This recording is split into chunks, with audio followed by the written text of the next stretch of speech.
Germantown Super Speciality Hospital. Dr. Mir Jawad Zar Khan, senior experienced orthopedic surgeon, bone fracture, joint replacement, hip replacement or spine surgery.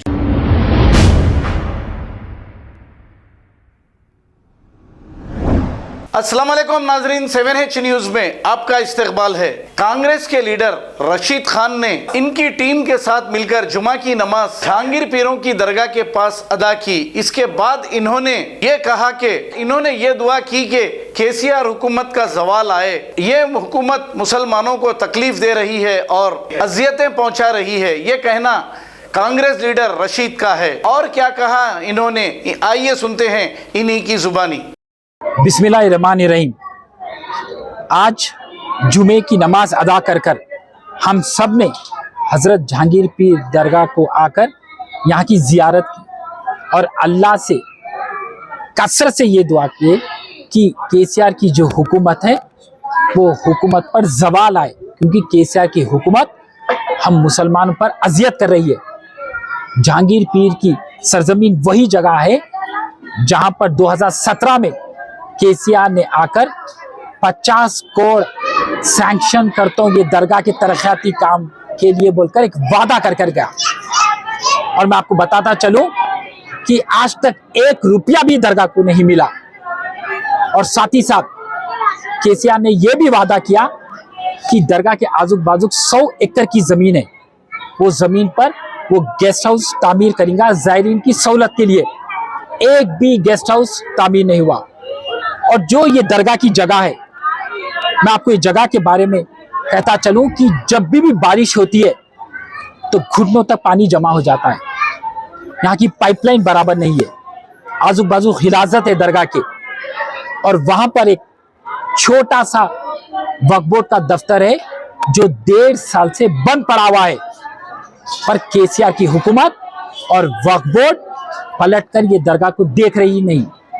KCR साहब, आप 1200 करोड़ से भी ज्यादा यादगिरी मंदिर के लिए आप सैंक्शन करें, कोई बात नहीं है, मगर आप साथ ही साथ दरगाह के ऊपर भी तवज्जो देना। आप गंगा जमुना तहजीब के धज्जियां उड़ा डाले। आप तवज्जो दरगाह पे ना दे रहे, ना तो कोई मसाजिदों पर दे रहे। और मैं आपको बताता चलूं कि अनीसुल गुरबा जो यतीम खाना था 2017 में, यही केसीआर ने 21 करोड़ सैंक्शन करता हूं बोलकर एक वादा किया। सिर्फ 12 करोड़ सैंक्शन हुए और रिलीज हुए, पर वो अनीसुल गुरबा अभी भी खस्ता हालत में है। 5 साल हो गए और वो मुकम्मल तरीके से अनीसुल गुरबा की तामीरात पूरी नहीं हुई। अब ये जो अनीसुल गुरबा के यतीम बच्चे हैं वो कहां पर है? वो बच्चों का तो कोई भी नहीं है, ना वालिद है, ना वालदा है, ना उनके ऊपर सर पे छत है, ना खाने को रोटी है। वो कहां पर है? राशिद खान का मुतालिबा है कि स्पेशल इन्वेस्टिगेशन टीम तो कोई भी नहीं है, ना वालिद है, ना वालदा है, ना उनके ऊपर सर पे छत है, ना खाने को रोटी है। वो कहां पर है? राशिद खान का मुतालिबा है कि स्पेशल इन्वेस्टिगेशन टीम की इंक्वायरी लागू किया जाना चाहिए। हमें पता तो चलना कि वो यतीम बच्चे कहां पर है। और आपको जब चाहे केसीआर, आप 2020 में पूरे सेक्रेटरिएट को मिसमार कर दिए। 600 करोड़ से भी ज्यादा आप उस सेक्रेटरिएट पे लगा डाले और 2 साल के अंदर आपका सेक्रेटरिएट इफ्तिताह के लिए भी तैयार हो गया। पर अनीसुल गुरबा को तामीर करने के लिए आपकी पूरी हुकूमत पीछे हटी हुई है। यहाँ जहांगीर पीर की दरगाह खस्ता हालत में है और ये जगह का पुरसाने हाल कोई नहीं पूछ रहा है। मैं बताना चाह रहा हूं कि तेलंगाना रियासत में ये हो रहा है क्या? अरे पिछले 5 महीनों से इमाम साहब को और मौजम साहब को तनख्वाह नहीं मिल रही है। सुप्रीम कोर्ट का ये ऑर्डर है कि इमाम साहब और मौजम साहब को तनख्वाह मिलना चाहिए। केसीआर की हुकूमत सुप्रीम कोर्ट का ऑर्डर को भी वायलेट कर रही है। और फिर बात आ जाती है जब वक्फ बोर्ड की, 80% वक्फ बोर्ड के जायदाद तो कब्जा हो चुके, और जो रिकॉर्ड रूम की चाबी है वो सालों से केसीआर की जेब में है और हर जगह पर वक्फ बोर्ड की जमीन पे कब्जा हो रहा है, पर केसीआर तवज्जो एक जमीन पर भी नहीं दे रहा है।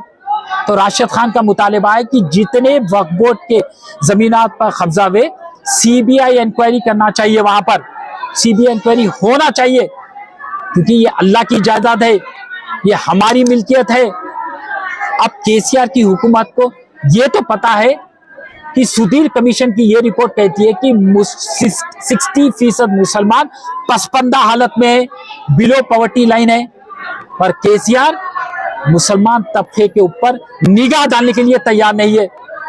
केसीआर के पास 250 करोड़ है मुंगुर बाई इलेक्शन में खर्चने के लिए, वोट खरीदने के लिए, शराब खरीदने के लिए, पर हमारे मुसलमानों का क्या? अरे 12% तो दूर की बात, 4% अब जो मुसलमानों के तहफुजात है सुप्रीम कोर्ट में, वो खतरे में है। अगर से आप उसके ऊपर तवज्जो नहीं देंगे तो सुप्रीम कोर्ट 4% तहफुजात को भी रद्द कर देंगी।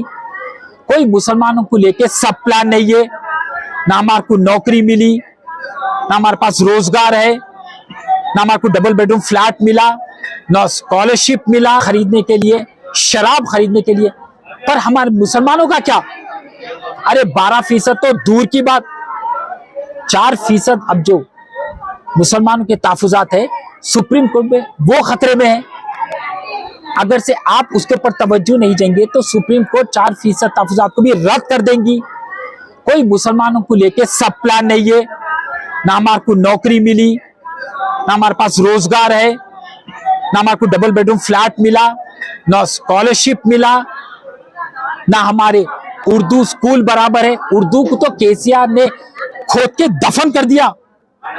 और महमूद अली साहब, आप तो होम मिनिस्टर है, आप तो मुसलमान हैं, पर माफी चाह रहा हूं, आप सिर्फ नाम के मुसलमान हैं। ये सरजमीन पे आप भी आए थे, केसीआर जब वादा किया 50 करोड़ का, तो आप भी मौजूद थे। आप क्यों खामोश बैठे हुए?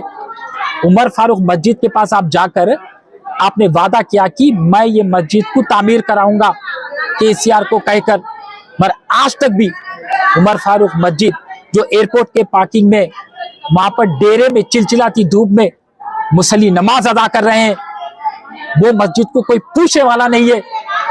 ये रियासत में मसाजिदा शहीद हो रहे, आशुर खाने शहीद हो रहे, पर केसीआर तवज्जो देने के लिए तैयारी नहीं है।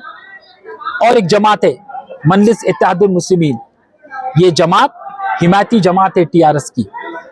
असद साहब, आप तो पूरे हिंदुस्तान में बस्तियां बसाने जा रहे, गुजरात में जा रहे, उत्तर प्रदेश में जा रहे, कर्नाटका में जा रहे, बिहार में जा रहे।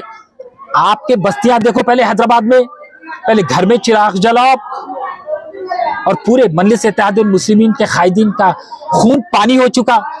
जरा एहसास नहीं है कि मुसलमान तबके पर किस तरीके से केसीआर अजियत कर रहा, जुल्म कर रहा। हम खामोश कैसा बैठना?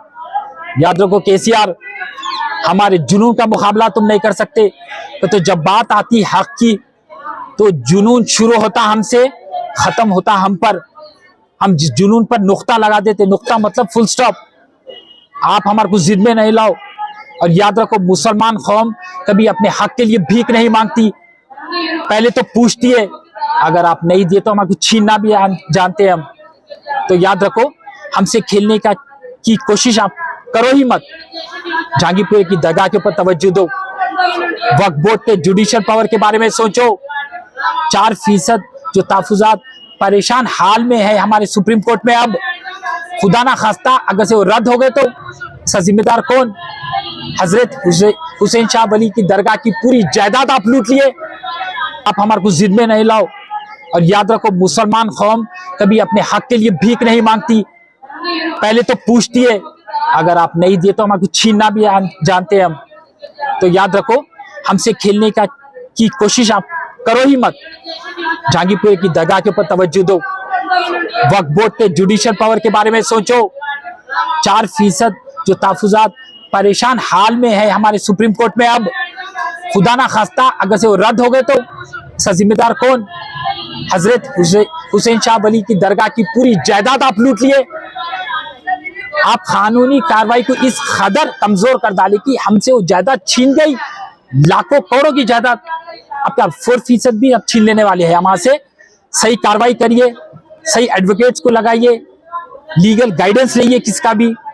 और मुसलमान बहुत तवक्कुआत रखा हुआ है, क्योंकि रियासत तेलंगाना को आप ये कहे थे कि आप सुनहरा तेलंगाना बनाएंगे, मगर हमको ये अच्छी तरीके से पता चल गया कि आप सुनहरा तेलंगाना नहीं बना सकते। तो अब मुसलमान बेदार हो गया, उसमें शऊर आ गया। अब ये टाइम मुसलमान इंतखाम लेगा, और इंतखाम कैसा लेगा? दस्तूर के दायरे में रह के लेगा, वोटों के जरिए से लेगा। और तुम्हारी बर्बादी बहुत जल्द आने वाली है, तुम्हारी हुकूमत का जवाल बहुत जल्द आने वाला है। तो तुम केसीआर तेलंगाना में एक अजाब के चेहरे में नाजिल हुए, हम मुसलमानों को तुम परेशान कर रहे हैं, तुम्हारी एक स्कीम कामयाब नहीं हुई, कहीं से भी मुसलमानों को फायदा नहीं हुआ, कोई सब प्लान नहीं, कुछ नहीं, हम खामोश कैसा बैठना। तो मैं फिर से मुतालिबा कर रहा हूं, वक्फ बोर्ड समझ जाओ, केसीआर समझ जाओ, तुम्हारा वक्त आ चुका। अब जितने भी महीने हैं वो महीने में कुछ काम करके दिखाओ, मुसलमान की हाय मत लो। याद रखो, मुसलमान तादाद में कम है, पर जब जज्बात की बात आती, हक की बात आती, तो उसका मुकाबला नहीं कर सकते तुम। हम बराबर अपने हक के लिए एहतजाज करेंगे, और तुमसे तो छीन के रहेंगे हम अपना हक। और मैं पूरे आवाम में एक शऊर बेदार करना चाह रहा हूं, तुम्हें समझो, केसीआर मुसलमानों का दुश्मन है, केसीआर मुसलमानों के पीठ पे खंजर भोंक रहा है, और जो चाकू लेकर उन्हें मुसलमानों के पीठ पर मार रहा है, वो चाकू को तेज कर रहा है असदुद्दीन ओवैसी। तो याद रखो, मुसलमान को मालूम हो गया, अब मुसलमान इंतखाम लेगा वोटों के जरिए से। और मैं पूरे मुसलमानों से अदबन गुजारिश करता हूं कि अल्लाह से दुआ करो कि हुकूमत का खात्मा हो, ताकि हमको राहत मिले। खुदा हाफिज, जय हिंद। जर्मनटन super speciality hospital, doctor Mir Jamat Zar Khan, senior experienced orthopaedic surgeon, bone fracture, joint replacement, hip replacement और स्पाइन सर्जरी कामयाबी से अंजाम दे रहे हैं। इसके अलावा neurosurgery, cardiology, gynaecology, dental, general medicine, dialysis और फिजियोथेरेपी जैसे शोबाजात में इंतहाई कामयाबी के साथ वाजबी फीस में इलाज किया जा रहा है। शेयरिंग और प्राइवेट रूम्स, अस्पताल में 24 घंटे MRI, CT scan, 2D digital x-ray, ultrasound, operation theatre, ICU और लैब की सहूलत दस्तयाब है। आपकी उम्मीदों के ऐन मुताबिक Germanton super speciality hospital, pillar number 150, Attapur, Hyderabad. खबर है शहर की, खबर है गाँव की, खबर है सारी दुनिया की। 7H न्यूज पसंद आए तो लाइक कीजिए, शेयर कीजिए और सब्सक्राइब करना ना भूलें। 7H news.